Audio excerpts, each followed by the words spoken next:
Bismillahirrahmanirrahim. Assalamu alaikum. Today we will discuss about hip joint, different conditions of hip joint and their non-operative management. जो इसमें पहला point discuss करेंगे वो होगा हमारे पास painful hip syndrome, non operative management. इसमें प्रॉब्लम जो है वो मसल से रिलेटेड भी हो सकती है, टेंडन की भी हो सकती है, हमारे पास बर्सा की भी हो सकती है और एसिटेबुलर लेब्रम की भी हो सकती है। ये जो प्रॉब्लम है हमारे पास पेनफुल हिप सिंड्रोम्स क्या है, जैसे कि हमें पता है syndromes collections of different disease होती हैं। हमारे पास बैक पेन की वजह से, बैक से भी प्रॉब्लम जो है वो हिप पे पेन कॉज करा रही है। हमारे पास कोई नर्व इम्पिंज हो गई है, डिफरेंट स्ट्रक्चर्स में कहीं कुछ हो गया है, तो हमारे पास ये प्रॉब्लम आती है।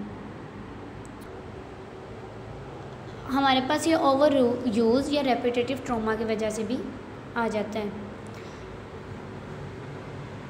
अगर हम बात करें फिमोरल ट्रायंगल की, जो हमारे पास फिमोरल ट्रायंगल है इसकी बाउंड्रीज बना रहा है हमारे पास inguinal ligament, iliopsoas, adductor longus और पेक्टिनियस। अब इसके सेंटर में हमारे पास गुजर रहा है स्ट्रक्चर्स। अगर हम उसको मीडियल से लेटरली बात करें, वेसल्स की सबसे पहले आ जाता है लिम्फेटिक, देन हम वेन के निमोनिक से याद करते हैं vein, femoral vein, femoral artery, femoral nerve. Moving from medial to lateral side हमारे पास जो फिमोरल ट्रायंगल में वेसल्स का वेन बनेगा और उनसे पहले हमारे पास लिम्फेटिक गुजरती है। ठीक है,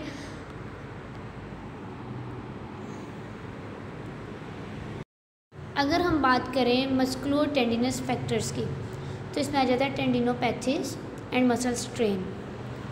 लिगामेंट का स्ट्रेन होता है, मसल्स का हमारे पास स्ट्रेन होता है।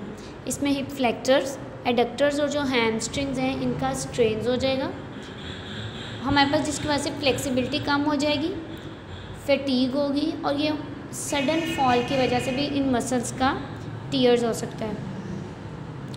देन आता है रेपिटेटिव ट्रॉमा। रेपिटेटिव ट्रॉमा में हमारे पास लेंथ और स्ट्रेंथ में इम्बैलेंस आ जाएगा, हाई इम्पैक्ट एक्टिविटीज़ जो है हमारी वो डिस्टर्ब हो जाएंगी और हमारे पास इसका फॉल्टी मैकेनिज़्म हो जाएगा। ओवर यूज सिंड्रोम्स होगा और डोमिनेंस ऑफ TFL। अगर हम बर्साइटिस का वर्ड इन्फ्लेमेशन के लिए यूज़ होता है। बर्साइटिस की बात करें तो ट्रोकेंटेरिक बर्साइटिस, सोर्स बर्साइटिस, इशियोग्लूटियल बर्साइटिस, जिसको हम टेलर्स या वेयर बॉटम भी कहते हैं। ठीक है,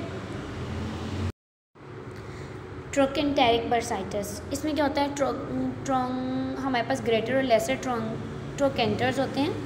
अब इन पे हमारे पास बर्सा प्रेजेंट होता है। बर्सा कुशन लाइक स्ट्रक्चर्स होता है हमारे पास। ये क्या करता है, लेटरल एस्पेक्ट में इलियोटिबियल बैंड के रब होने से हमें क्या होती है, पेन होती है।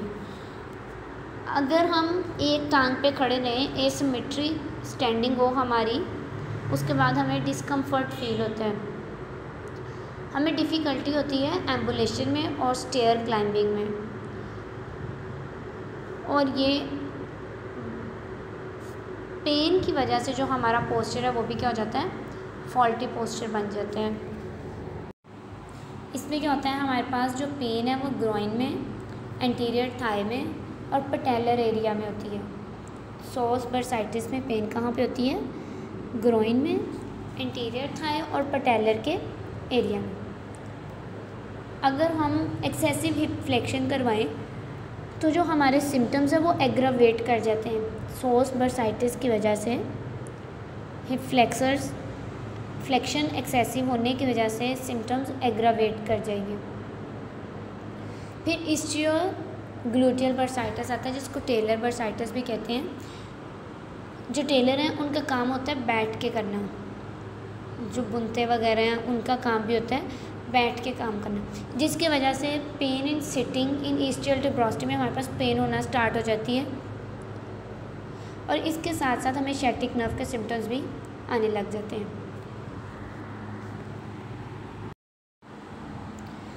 अब हम जो डिस्कस करेंगे वो फिमोरल एसिटेबुलर इम्पिंजमेंट। इसमें क्या होता है, स्ट्रक्चर एबनॉर्मेलिटी आ जाती है एसिटेबुलम की या फीमर की। एसिटेबुलर लेब्रल पैथोलॉजी हिप जो है ओए के पोर्शन में, हमें पता है ओए में ऑस्टियोआर्थराइटिस में लार्ज जॉइंट जो वेट बेरिंग जॉइंट है वो ज़्यादा इफेक्ट होते हैं। इसकी कॉजेज़ क्या हो सकती हैं, acetabular labral impingement, capsular laxity, dysplasia या डीजेनरेशन।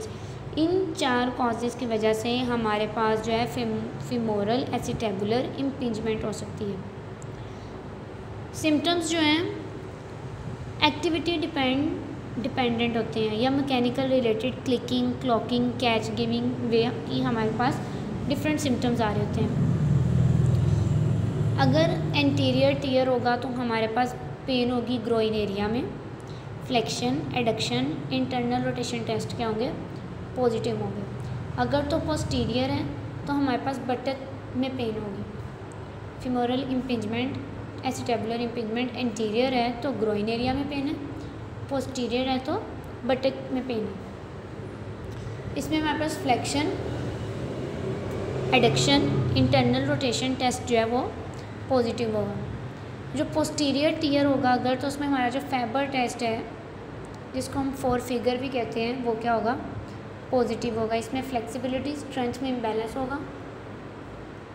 इसको असेस करने के लिए हम जो पेशेंट को रिकमेंड करते हैं, अगर हमारे टेस्ट वगैरह पॉजिटिव आ रहे हैं उसके अलावा हम फर्दर कंफर्मेशन के लिए MRI को सजेस्ट करते हैं। जो फ्रैक्चर्स हैं हमारे पास ये एल्डर्स में कॉमन होते हैं, 75 to 80 ईयर्स में।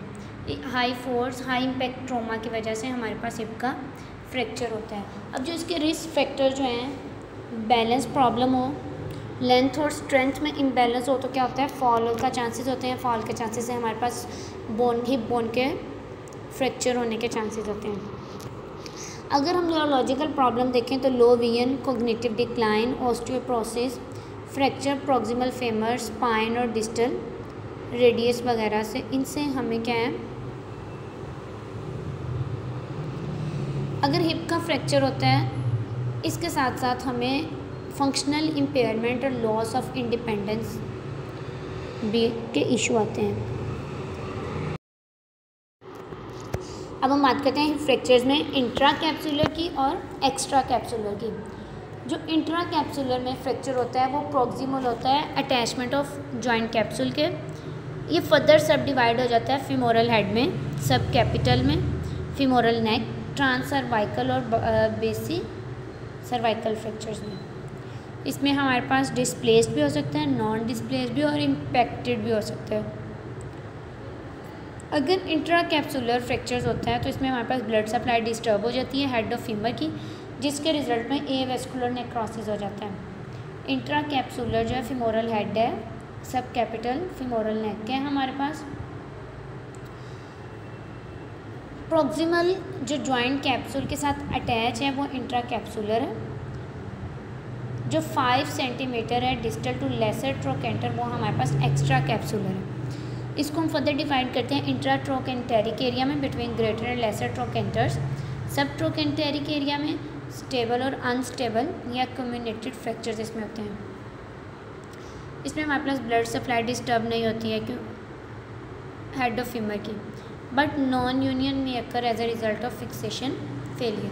लेकिन बोन जो है वो ज्वाइन नहीं कर पाती है अगर हमारी फिक्सेशन क्या फेल हो जाए। इंट्रा और एक्स्ट्रा कैप्सूल, जो इंट्रा कैप्सूल है ये वो प्रॉक्सिमल पॉइंट है जहाँ पे जॉइंट कैप्सूल के साथ हमारे पास हेड और फीमर का अटैच है, हेड और नेक वाला एरिया आ रहा है इसमें। एक्स्ट्रा कैप्सूलों में लेसर ट्रोकेंटर, सब ट्रोकेंटेरिक, ग्रेटर ट्रोकेंटर वाला एरिया। हमारे पास जो इंट्रा कैप्सुलर है उसमें एवेस्कुलर नेक्रोसिस स्टार्ट हो जाती है, ब्लड सप्लाई अगर डिस्टर्ब हो जाए, लेकिन हमारे पास एक्स्ट्रा कैप्सुलर में ब्लड सप्लाई डिस्टर्ब नहीं होती। हम डायग्राम में देख सकते हैं, पहले हम लेफ्ट टॉप डायग्राम में देखते हैं सब ट्रोकेंटेरिक एरिया उन्होंने शो किया हुआ है हमें। देन ग्रेटर ट्रोकेंटर एरिया भी शो किया गया है। फिर इंट्रा ट्रोकेंटेरिक रीजन बिटवीन 2 ट्रोकेंटर्स, हमारे पास रीजन जो होता है वो इंट्रा ट्रोकेंटेरिक होते हैं। फिर हमारे पास फीमोरल नेक है। अब अगर हम राइट साइड पे लेफ्ट लोअर राइट साइड पर डायग्राम देखें तो इंट्रा कैप्सुलर में सब कैपिटल फ्रैक्चर, फीमोरल नेक का फ्रैक्चर, फीमोरल हेड का फ्रैक्चर्स, और बिलो द इंट्रा कैप्सूल हमारे पास एक्स्ट्रा कैप्सूल है जिसमें शैफ्ट का फ्रैक्चर्स, सब ट्रोकेंटेरिक फ्रैक्चर्स और इंट्रा ट्रोकेंटेरिक फ्रैक्चर्स इन्वॉल्व है। मोस्टली जो हम इसमें मैनेजमेंट यूज़ करते हैं open reduction and internal fixation of hip fractures. Surgery की इंडिकेशन क्या है? जब हमारे पास इंट्रा कैप्सुलर फीमोरल नेक का फ्रैक्चर है तो हम ORIF यूज़ करते हैं, जब डिस्प्लेस्ड और नॉन डिस्प्लेस है, ठीक है। फ्रैक्चर जो dislocation of head of femur हो गई है, स्टेबल या अनस्टेबल इंट्रा ट्रोकेंटेरिक फ्रैक्चर है, या हमारे पास सब ट्रोकेंटेरिक फ्रैक्चर्स हैं। प्रोसीजर्स देखें तो प्रोसीजर हमारा क्या है कि हमारा गोल है कि हमने मैक्सिमम स्टेबिलिटी अचीव करनी है और अलाइनमेंट को रिस्टोर करना है। इंजरी के जो सर्जरी परफॉर्म होती है ना आफ्टर इंजरी 24 to 48 आवर्स के बाद करते हैं। फीमोरल नेक का जो फ्रैक्चर है where the risk of disruption of vascular supply to the head of femur क्या होती है? हाई होती है। ये सेवेरिटी ऑफ फ्रैक्चर पे और टाइप पे डिपेंड करती है कि हम कौन सा प्रोसीजर्स परफॉर्म करेंगे। उसके साथ साथ ये पेशेंट की एज, फिजिकल और कोग्निटिव स्टेटस पे। देखिए एज के साथ साथ बोन जो है वो पोरस होना स्टार्ट हो जाती हैं। बोन की हमारे पास कैल्शियम की डेफिशिएंसी होने की वजह से OA के वैसे ही मोस्टली OA तो होता ही है सबको। अब डिपेंड करता है कि उसकी कंडीशन क्या है, हम सर्जरी परफॉर्म हो भी सकती है कि नहीं, हम उसको फिक्सेट कर सकते हैं या हम उसको रिप्लेस करेंगे। अब इसमें डिफरेंट हमारे पास प्रोसीजर हैं, in situ fixation, dynamic extra medullary fixation और इंट्रा ट्रोकेंटेरिक फ्रैक्चर्स। हम इसमें यूज़ कर सकते हैं static interlocking intermedullary nail fixation या sliding hip screw. Sign and symptoms of possible failure of the internal fixation mechanism. हमें internal fixation के mechanism के क्या साइन एंड सिम्टम्स आएंगे कि हमें लगेगा कि हमारा जो है वो फेलियर की तरफ जा रहा है या हो गया। स्वेयर या परसिस्टेंट ग्रॉइन, थाई, नी में पेन होगी जो मूवमेंट के साथ और वेट बेरिंग के साथ क्या होगी? इंक्रीज़ हो जाएगी। लिम्ब की लेंथ में इनइक्वालिटी आ जाएगी जो कि सर्जरी के बाद इमीडिएटली प्रेजेंट नहीं थी। Persistent ER of operated limb हो जाएगा। पॉजिटिव ट्रेडलनबर्ग साइन होगा वेट बेरिंग के दरमियान। इनवॉल्व लिम्ब पे date does not resolve with the strengthening exercise. ऐसे साइन और सिम्टम्स जो हमें बताते हैं कि हमारी फिक्सेशन जो है वो पॉसिबली क्या है? फेलियर है, कि ट्रेडलनबर्ग साइन है जो स्ट्रेंथनिंग से नहीं सॉल्व हो सकता।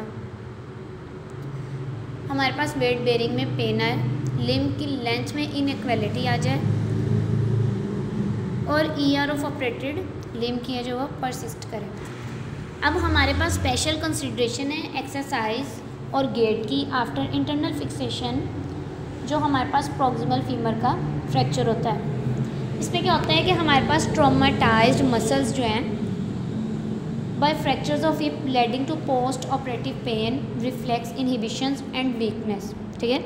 फ्रैक्चर की वजह से जिन मसल्स में ट्रॉमा हुआ होता है, एक तो उनमें पेन होती है, उनके जो रिफ्लेक्स हैं इनहिबिट हो जाते हैं और वीकनेस होती है।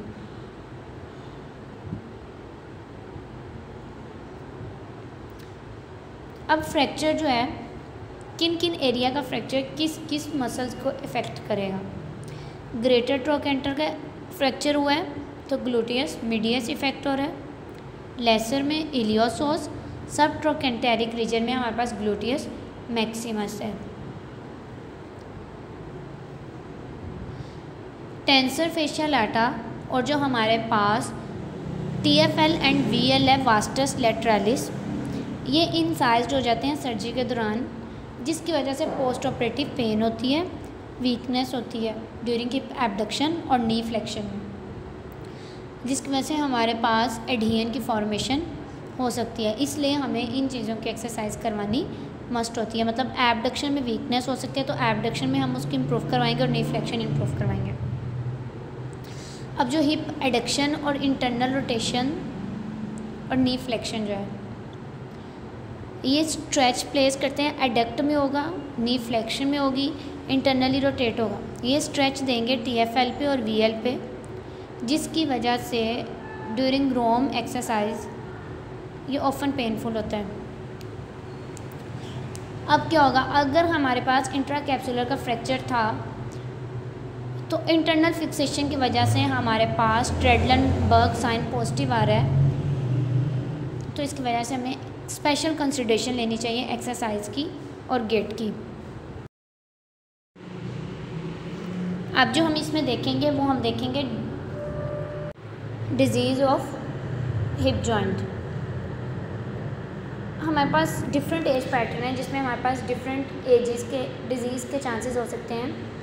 अगर 5 ईयर से एज बिलो है तो हमारे पास कंजेनिटल डिसलोकेशन हो सकती है और ट्यूबरकुलोसिस हो सकता है। अगर हमारे पास एज 5 से 10 है तो पार्थिस डिजीज़ है, सूडोकोक्सेल्जिया। इसको हम नेक्स्ट डिटेल में डिस्कस करते हैं ये क्या होता है। अगर 10 से 20 ईयर्स के एज है तो कोक्सा वेरा हो सकता है, हमारे पास जॉइंट का हिप का एंगल है वो रिड्यूस हो सकता है। अबव 40 ईयर एज है तो हमारे पास OA हो सकता है, ऑस्टियो आर्थराइटिस। हम कंजेनिटल डिसलोकेशन क्या होती है, ये मोर कॉमन होती है हिप में, किसी भी अदर जॉइंट ऑफ बॉडी की निस्बत ये हिप में बहुत ज़्यादा होती है। इसमें जो फीमर का हेड है वो अपवर्ड स्लिप कर जाता है ग्लूटियल सरफेस पे इलियम की, क्योंकि जो अपर मार्जिन एसिटेबुलम का है ना वो अभी डेवलपमेंटली डेफिसिट होता है, जिसकी वजह से ये हमारे पास क्या होता है अपवर्ड डिस्प्लेस कर जाता है। राइट लोअर बॉर्डर पे या कॉर्नर पे जो डायग्राम है उसमें हम राइट डायग्राम में लेफ़्ट साइड पे देखें तो हेड हमारा अपवर्ड डिस्प्लेस हुआ है। इसकी वजह से लर्चिंग गेट आती है और ट्रेडलनबर्ग टेस्ट जो है वो क्या होता है पॉजिटिव होता है। नेक्स्ट जो है वो हमारे पास डायग्राम में दिखाया हुआ है नॉर्मल वॉकिंग पैटर्न क्या है, और अगर हमारे पास ट्रेडलनबर्ग या लर्च गेट हो तो उसका पैटर्न क्या है, जिसकी वजह से हमारा स्पाइन का कर्व भी चेंज हो जाता है, पेल्विस जो है वो ड्रॉप कर जाती है। पेशेंट अपने आप अपनी गेट को स्टेबल करने के लिए अपने आप को एक साइड पे बेंड कर लेता है। अब जो हम दूसरी कंडीशन पढ़ेंगे बिलो 5 ईयर एज में वो है ऑशियस डिस्ट्रक्शन और या मैरो एडिमा, जिसकी वजह से हमारे पास क्या होता है बोन्स जो बन रही होती हैं हिप आर्टिकुलेशन की, उनमें जो साइनोवियल की कलेक्शन और जॉइंट स्पेस क्या हो जाती है रिड्यूस हो जाती है। नेक्स्ट आता है हमारे पास Perthes disease pseudocoxalgia, destruction and flattening of head of femur with increase joint space in X ray picture. इसमें जो हेड ऑफ फीमर है वो क्या हो जाता है फ्लैट हो जाता है और जॉइंट स्पेस क्या है इंक्रीज हो जाती है। पार्थिस डिजीज़ ये 5 to 10 ईयर में हमारे पास जो डिज़ीज़ है हिप जॉइंट की वो ये कॉमन होती है।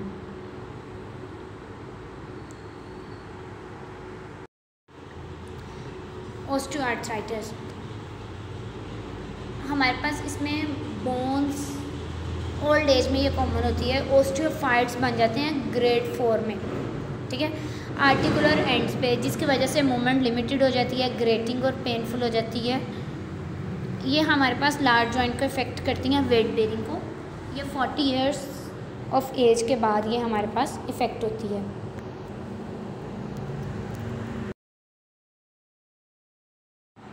अब जो 10 से 20 ईयर्स ऑफ एज में डिजीज़ इफ़ेक्ट करती है हिप जॉइंट को वो कोक्सा वेरा और वेल्गा। कोक्सा वेरा में क्या होता है हमारे पास हिप पे जो एंगल है वो रिड्यूस कर जाता है, और कोक्सा वेल्गा में हिप पे जो एंगल है वो 135 से बढ़ जाता है। नॉर्मल एंगल 120 से 135 होता है। A condition in which the neck shaft angle is reduced from normal of about 150 degree in children and 127 degree in adults. Normal angle इतना होता है बच्चों में 150 डिग्री और बड़ों में 127 डिग्री। इससे बढ़ेगा या कम होगा तो हमारे पास कोक्सा वेरा और वेल्गा होगा। अगर कोक्सा वेरा वेल्गा हो रहा तो ऑब्वियसली वो नी को भी इफ़ेक्ट करें, जिस पे हमारे पास नोक नी और बो नी बन जाते हैं। नोक नी हमारे पास वेल्गा की वजह से बनते हैं और जो हमारे पास बो नी है वो वेरा की वजह से बनते हैं।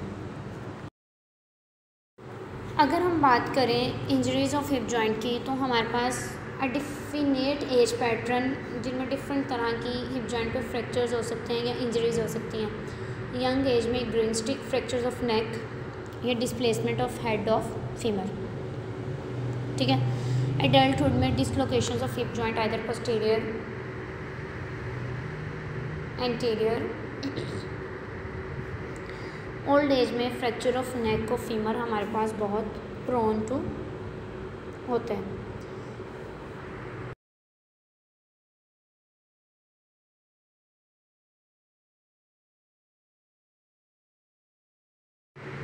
नेक्स्ट आ जाता है हमारे पास डिसलोकेशंस ऑफ हिप जॉइंट।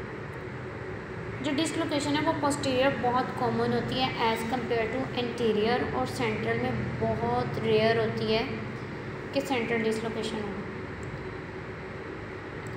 अब अगर हमारे पास पोस्टीरियर डिसलोकेशन होती है तो पोस्टीरियर डिसलोकेशन में हमारे पास जो शैटिक नर्व है वो मे बी इंजर्ड हो जाए डिसलोकेशंस ऑफ हिप में। This is all about hip different conditions and injuries and disease related to hip joint. Thank you.